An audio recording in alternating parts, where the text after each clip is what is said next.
Welcome back, everyone. Ready to dive into something pretty profound today. We're going deep on letting go of the past, and guess what? We're using Buddhist philosophy as our guide this time. Ooh, that's a good one. Lots to unpack there. I know, right? And you know me, I love a good challenge. So someone sent in this text, super comprehensive, all about like the Buddhist techniques for actually releasing the grip of the past. You know, it's interesting because holding on to the past, especially the painful parts, it's something we all struggle with. It's universal. Absolutely. And that's what's so cool about this text, right? Mhm. It acknowledges that this whole letting go thing, it's tough. But then it gives us this framework, this map to actually understand why we cling so tightly and, more importantly, how to break free. I like that, a map. Makes it feel less daunting. Right? Totally. So one of the first things that really jumped out at me in the text, this idea of anicca, impermanence. Basically, everything's in constant flux, always changing. Makes sense when you think about it. Right. So clinging to past events, especially the painful ones, it's like, well, the text says it creates even more suffering. Oh, totally. Like holding on to that resentment. It's like holding a burning coal, You end up getting burned more than anyone else. Ouch. Yeah, I Yeah. feel that. But it's so hard, right? Because our minds, they crave meaning, even in the painful stuff. Absolutely. We're wired that way. And that's where we can get tripped up. Yeah.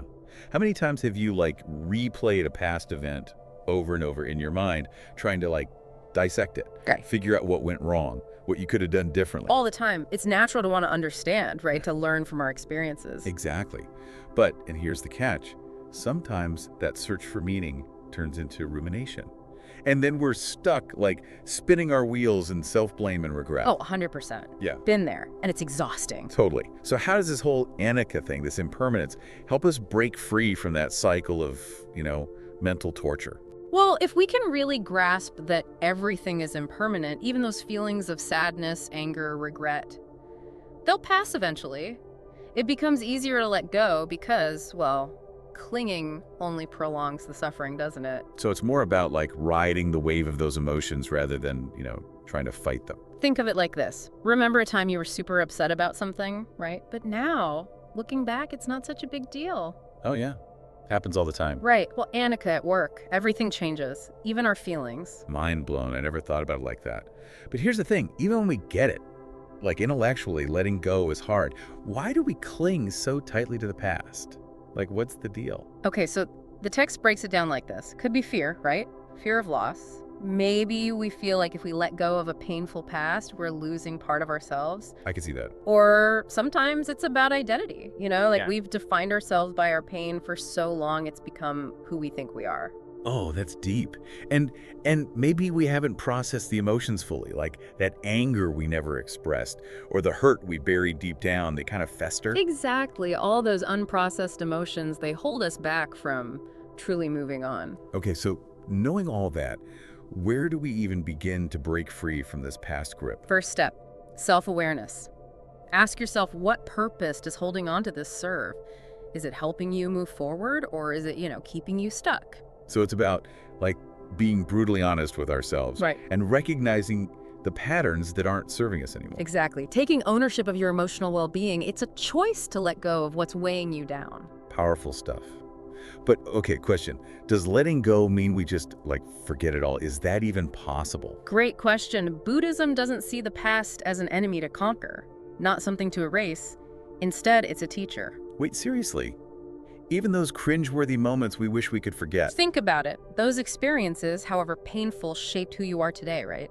They taught you resilience, empathy, and a deeper understanding of yourself and the world. The past gives us valuable lessons for growth, for resilience. Okay, yeah.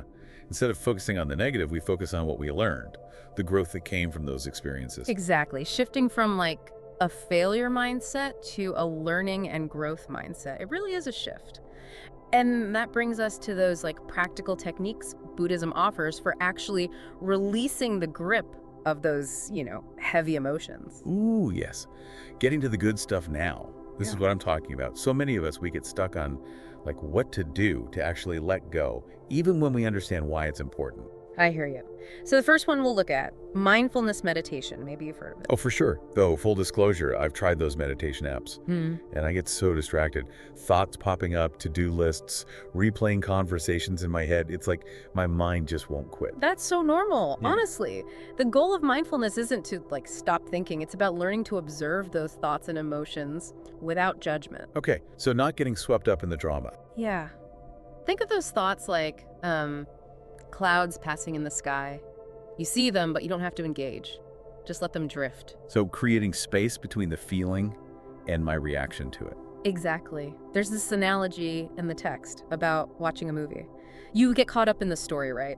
You laugh, you cry, feel the suspense, but you step back, remember, it's just a movie. You can experience those emotions without being controlled by them. Ooh, I like that. So mindfulness is like becoming the observer of my own mind, not getting lost in the story. Exactly. And the more you practice, the easier it becomes to detach from those negative thought patterns. Just observe them without letting them run the show. Makes sense. But how does this mindfulness actually help us let go of the past? Well, think about it. When you're dwelling on past events, you're living in your head, rehashing those old stories. Mindfulness brings you back to the present moment. Those sensations of your breath, your body, what's around you, it breaks you free from those mental loops. You experience life more directly. So instead of what ifs and should haves, we're grounded in the here and now. Exactly. And the more we do this, the less power those past experiences have over us. Okay, that makes sense. Mindfulness. Cultivating a sense of awareness, non-judgment. What other techniques does Buddhism offer for letting go? Well, kind of building on that non-judgment piece, there's forgiveness. Forgiveness. Oh man, that can be a tough one. Especially if you've been really hurt by someone or you feel like, they haven't really earned it. Yeah, it's not easy. But it's important to remember, forgiveness isn't about condoning actions or letting people off the hook. It's about freeing yourself from carrying around that resentment, that anger. Because holding on to that, it only hurts us, Right. even if the other person's clueless. Exactly. It's like that burning coal, remember. You're not hurting the person you're angry at, just yourself. True, true. But how do you actually do it? Move from that anger and resentment to forgiveness, especially when it feels so hard. Well, the text suggests this exercise. Write a letter, express all those bottled up emotions about that person or situation, let it all out, don't hold back, then burn it or tear it to pieces. Wow, that's like intensely cathartic, almost like a ritual to release those emotions. Right. It's a way to acknowledge those feelings and then choose to let them go. And remember, forgiveness, it's a process, not a one-time event. It takes time and effort, but so worth it in the end. This makes me think sometimes it's not even about forgiving other people. It's about forgiving ourselves for past mistakes. Oh, absolutely. We can be so hard on ourselves, stuck in that if only loop. Ugh, tell me about it. If only I'd done this differently. Exactly. And that's where self-compassion comes in, treating yourself with the same kindness you'd offer a good friend. So acknowledging we're human, we make mistakes, and we can learn from them. Yes. Remember that idea of the past as a teacher. Applies to our own mistakes, too. Instead of dwelling on the negative, ask yourself, what did I learn? How can I use this experience to grow? I love that. Taking the sting out of those past mistakes, Yeah. seeing them as opportunities instead of failures. Okay, we've covered mindfulness, forgiveness, self-compassion. This is amazing. But what else? What other tools does Buddhism offer for letting go and creating a more positive present? One of the simplest but most powerful is gratitude. Gratitude.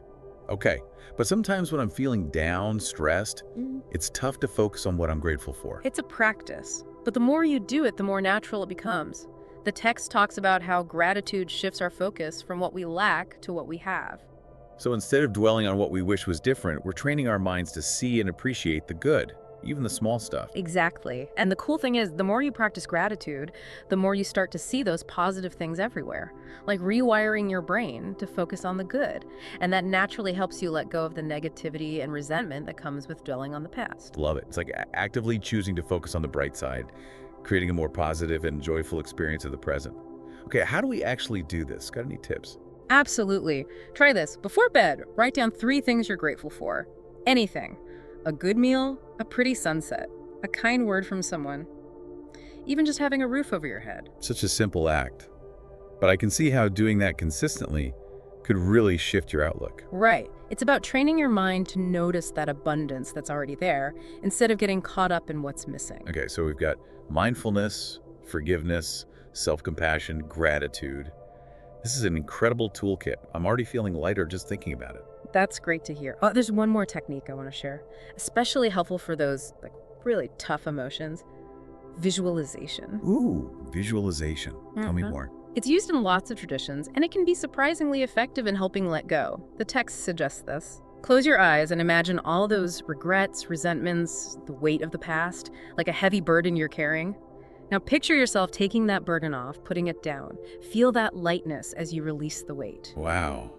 I can almost feel that sense of relief just hearing you describe it. Right. And you can go further. Imagine the wind carrying that burden away or it dissolving into light.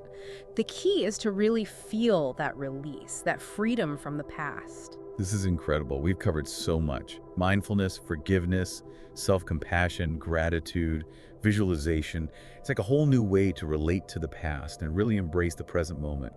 But what's next? We've let go of the past, we're present, but what about the future? How do we use all of this to create a more fulfilling life? That's the question, isn't it? It leads us right into the final part of our exploration. How do we bring these Buddhist teachings into our daily lives? How do we find that deeper sense of purpose, of meaning? You know, it strikes me that this whole idea of letting go, it's not just about like getting rid of baggage, right? It's about making room for something new, something good. Absolutely. The text really emphasizes that. Letting go opens us up to more joy, more presence, and, a deeper sense of purpose. Like decluttering your mind to make space for what really matters. Exactly. And one of the big things in this last section is this idea of embracing the past as a source of strength. Instead of seeing those tough experiences as failures, we see them as opportunities for growth, kind of like Attica. Everything changes, even how we see ourselves and our past. That's such a good connection. It's about recognizing that even in those tough times, we gain wisdom, resilience, compassion. We wouldn't be who we are without them. Right.